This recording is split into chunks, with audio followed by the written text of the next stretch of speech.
Hey everyone! In this quick video, I'll show you how to zoom in and zoom out on your TradingView chart. Let's get started. The easiest way is to use your mouse scroll wheel. Scroll up to zoom in and scroll down to zoom out. It's that simple. Now, the other method you can use is the zoom tool. In the left corner of your screen, you can see this icon. Click it. When you want to zoom in a bar specifically, just use this icon, hold and drag to make a rectangle. And here it will zoom you in. Now to get it back to its place, click on the zoom out and it will go back.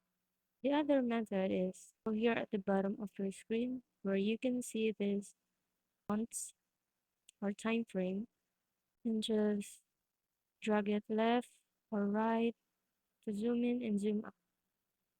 Also vertically, here on the right side, just drag it up and down like that.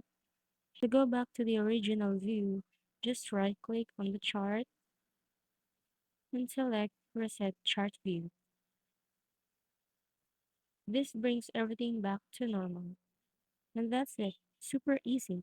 If you found this helpful, don't forget to like and subscribe for more TradingView tips. See you next time.